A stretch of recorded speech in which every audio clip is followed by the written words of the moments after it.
Well, is it on average every single year it's 7%? So like no matter what, regardless, is your main focus as a human being who stores their wealth in dollars is somehow, some way, you need to figure out how to beat a 7% loss every single year, or else you are literally accepting the fact that your wealth is becoming worth less and less and less. Yeah, but it's also compound. The interest compounds year over year. So if you get 2% every single year, or more realistically, 7% every single year, like I don't know exactly the math, but it's something like, I don't know, 8 years is 40% of your existing cash. So if you hold 250,000 in an FDIC insured account, we get 7% inflation every year for the next 8 years, which I would say is below what it's going to be. But the CPI index has been 2 to 3. So explain that to me. Well, yeah, except for the CPI index is created by the people that are telling you, hey, it's okay, 2%, that's the target, that's what we're going for. But that's because they create the basket of goods that makes up that 2% number, and then they manipulate that basket of goods like, oh, you know what? Food and gas that got too expensive. Let's take that out and replace it with something that didn't go up in value or didn't nominally increase.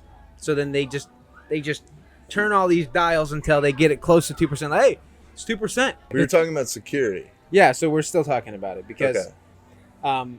The economic and geopolitical tensions, the U.S. debt crisis. So if we were to experience some sort of crisis event like what happened in 2008, and these derivatives exchange markets became insolvent, and this comes from The Great Taking, David Webb, where it's like your securities that exist in your Fidelity, like your IRA, like they are not safe. And people will be like, oh, well, they'll never just take my IRA. That's my IRA. Mm-hmm. And it's like, well, okay, sure, you can be naive to think that they would never take it, but you have to acknowledge, like, there's already been evidence with, like, they started taking out people's pension funds, and then even more further back, taking people's gold. Yeah, so 6102, like, they literally said, give us your gold, or you're going to jail for 10 years or being fined $250,000. 6102. So what year was that? When did that happen? 1932? Yeah. That's a guess. But a while back. The point is, I mean, yeah, before my parents and even my parents' parents. And that's part of the problem, is that we're all raised thinking like, oh, my assets will never get taken, because they haven't really in our lifetime. Yeah. And the government's kind of they've at least made it seem like they've been playing fair. Right. But in reality, they totally can. And it's happened in the past, whether we were alive or not. And it's happened just in the history of currencies. It's happened. Right. So, like, we're saying, people will say, oh, they'll never do that. But we just went over how they are doing it slowly every single day. Yeah. Yeah. Which I would honestly rather have someone come and knock on my door and say, okay, I'm going to be taking this now. Rather than doing that it way I behind can your account back. for what the hell's being taken from me. Rather than doing it behind your back and tricking you and manipulating people. And then when you catch them in the lie, they're like, oh, it's just, a stealth tax. And, by the way, we're doing it to make the infrastructure better. And it's going to get a whole lot better. And, where we grew up in Seattle or King County, or maybe this will get edited out, but where we grew up, there was construction on the major highways and roads where we grew up the entire time, our entire childhood. Like, it's not like, oh, we're going to make it better. Right. Like, what are you working on? I forget who talked about this. Someone talked about it. It might have been Sailor. But it's like, when they wanted the Empire State Building built, they built it as fast as they could. But then when they want which is just a building that looks tall and looks cool, compare and like to show off. It's a competition. It's art. But then when something that's actually like efficient for humans, like building a train from Southern California to Washington, it's like, all right, we'll give you $1 billion to do that, but you can take 20 years to do that. When it was like the Empire State Building, it was like, I don't know how long, 1 to 3 years, because they wanted it to get done, because they wanted to like power project. In Japan, they take their infrastructure so seriously. Like, this is brilliant. This is honestly one of the most interesting things I've ever heard about a country doing, or a city, whatever. They took a species of mushroom and they put it like on a petri dish. And then what they did was they studied exactly how this, I think it was called mycelium. That's the type of mushroom it was. They put it on a petri dish and started growing it. And then they studied exactly how it grew. And in doing so, they learned how it could exactly stay together and which ways it would be most efficiently connected as it grew. The Japanese people literally studied this, and they connected that to, okay, we're going to build our railroad system in the exact same way based off of like the major cities in our country. And so they literally used the way mushrooms grow or fungus grow into how they're going to build their railroads. And they are the most efficient publicly transported community That's or brilliant. civilization in the world. That's So brilliant. yeah, it's like, I mean, I don't want to say this for sure, but what I believe is they are giving these throwing billions of dollars, saying, yeah, you can complete this project. It'll just take 20 years. So technically do what you want with the money. Yeah. As long as you build it in 20 years. So, in these moments of crisis, it's like we're seeing gold shoot up to 2,700. Everybody wants hard assets because they know what crisis does to the dollar. The bailouts, how many dollars they have to print in order to get us out of whatever recessionary crisis event that they literally create from the effects of money creation itself. They literally say, oh, we're going to create more money to solve the problems that we created by creating money. So we're in a vicious cycle where the crises are getting more significant and more often Compounded. the longer that this cycle continues. So we're approaching this next crisis event and people are searching for hard assets. But Safe security. what is the hardest asset humanity has ever encountered? Yeah, what is it? Yeah. So that's why we're here today telling people about Bitcoin, is because gold, which has served as a monetary instrument for thousands of years, has a stock to flow ratio of 69. Stock to flow meaning the existing stockpile of gold divided by the annual inflow of new stock, new gold that they mine that year. That makes a stock to flow ratio of 69. So the higher the stock to flow ratio, the harder the asset. Bitcoin, after its most recent halving in April, has just become the hardest asset humanity's ever encountered at 113 stock to flow ratio. But what we also have gone over is that there's a halving every 4 years and a fixed supply of 21 million. So what that means is the stock to flow ratio is not just 113, but it's also trending every 4 years. It's more than doubling and trending towards infinity. Has there ever been anything that has had a fixed supply? The Mona Lisa. Time.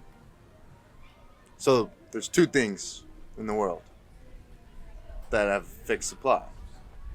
Time time on Earth and 21 million Bitcoin. Well, yeah, but there's also only one Mona Lisa. So like you can say that there are other scarcities. It's getting more and more difficult. Well, no, I wouldn't say that. But you can copy the Mona Lisa, but like that's where the verification comes into play. Yeah, but then everybody in the world can't own a part of the Mona Lisa. Right. So Bitcoin's a monetary instrument that can touch the lives of everybody in the world. And it has an absolute scarcity fixed supply of 21 million.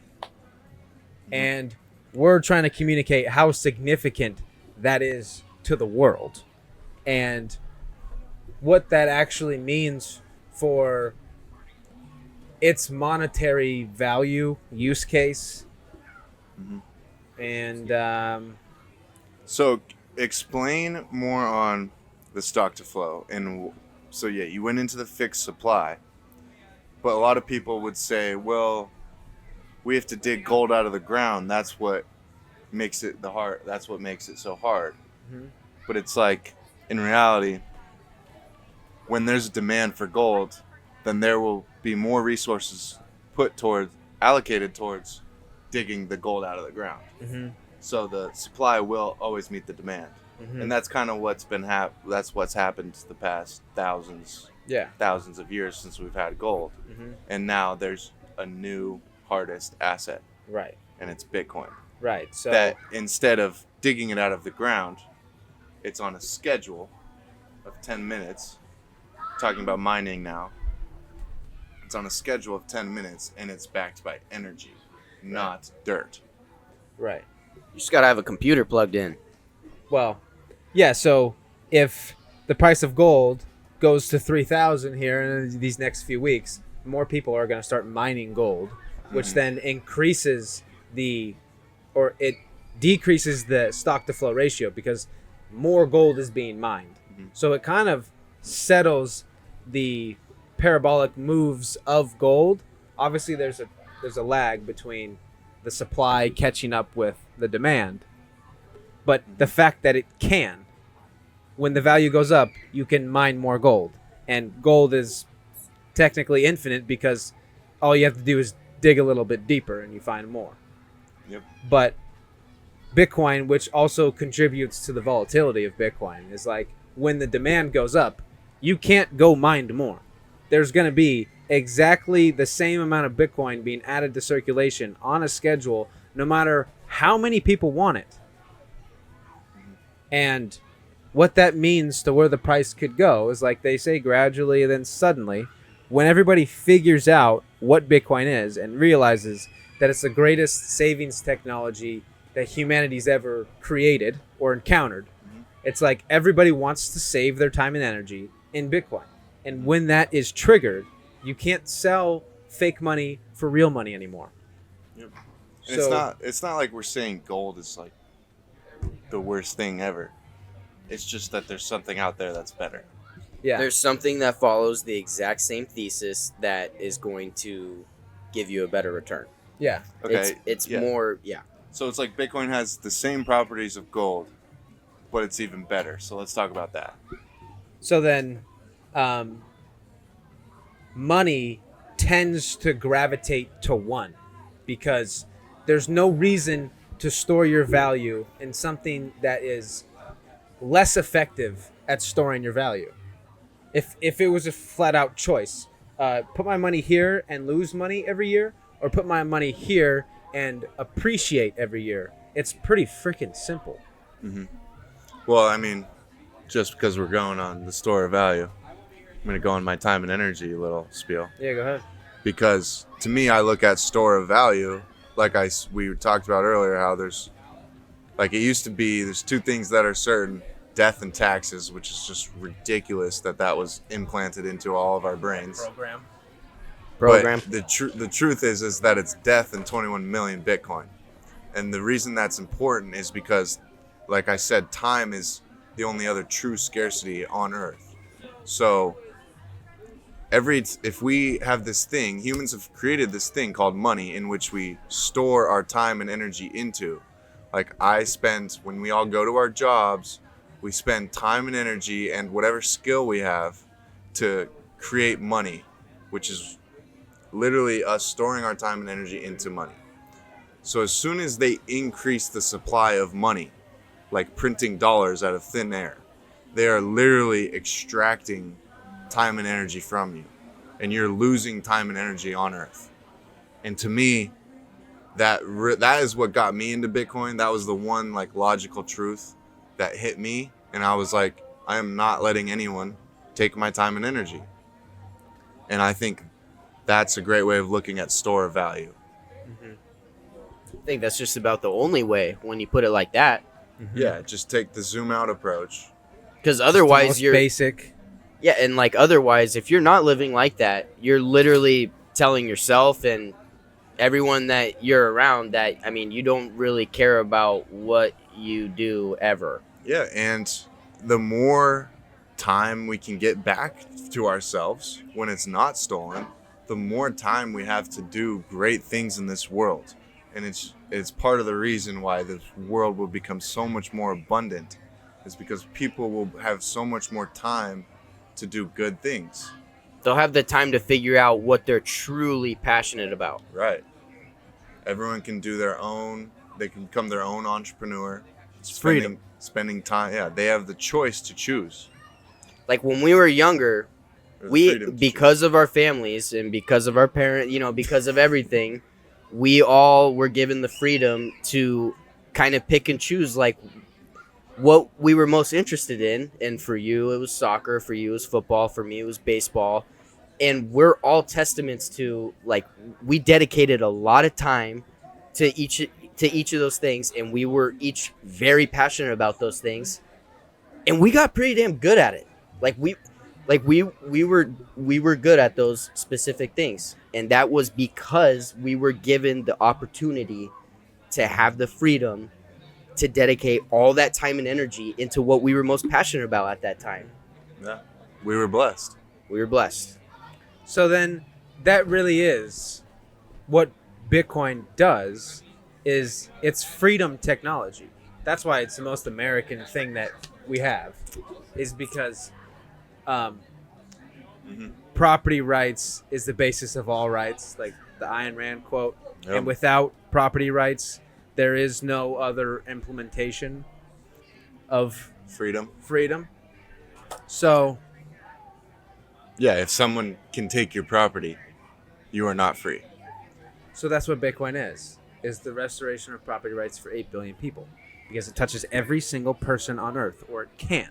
Mm-hmm. And that's part of what we need to build towards being able to do, because the base layer can't scale for everybody yet. And then layers are coming on top so that everybody can use it. And eventually it will work as the medium of exchange. Because we're not sitting here arguing that Bitcoin is the superior medium of exchange today, right now. Everybody should buy everything in Bitcoin. Everybody should use Bitcoin for everything. We're not saying that.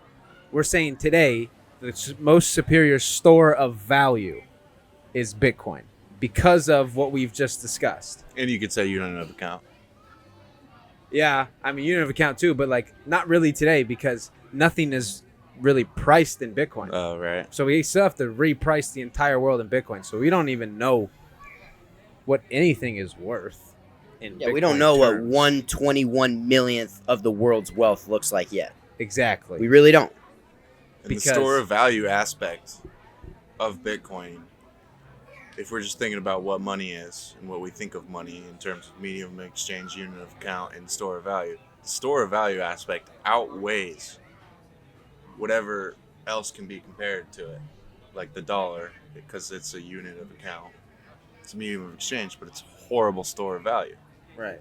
And just because Bitcoin is that good at storing value, it outweighs, and it incentivizes us to create the medium of exchange, to create the unit of account, which is going to happen. Right. Just like when the internet was born, a lot needed to be worked on to have what we have today.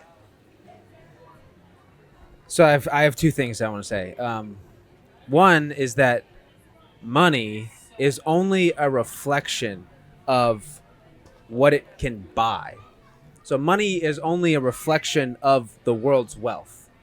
It's an instrument used to price the world in. That's the tool that we use it for. And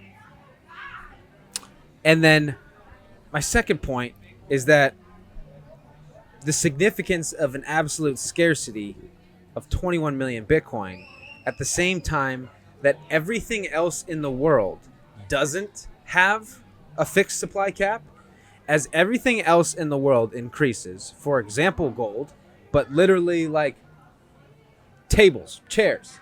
We can just create more of them.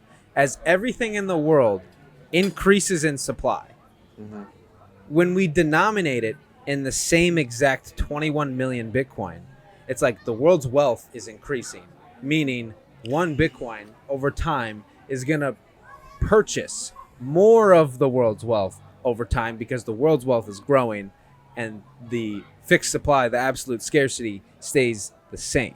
Does that make sense? So if I have a Bitcoin, I can actually, whether I create it or someone else creates it, it creates more chairs. Because my Bitcoin is worth more, so they will be incentivized to create more whatever I want, basically. Well, yeah, I mean, the incentives are aligned for people to produce goods for others Right. because nobody can. The only way to acquire value is to serve others. You can't steal it from others anymore on a Bitcoin standard. Right. So it incentivizes people to work for others. But I'm also saying that at the same time, that incentive increases the supply of chairs because people want to build chairs for others. And then that increased supply of chairs means that a higher supply divided by 21 million means that 1/21 millionth is more chairs than it was before the supply of chairs increased. It creates a completely free market where supply and demand meet each other. Where they're unimpeded in finding their equilibrium. There's no manipulation. Yes. It's peer to peer what I want to supply and what the demand there is for. Right. Without a third party saying, "You make this, I'll take this, then we'll give you some money to make this, and then do this and that," and then they're just pulling all these strings, trying to manage something that only God can do.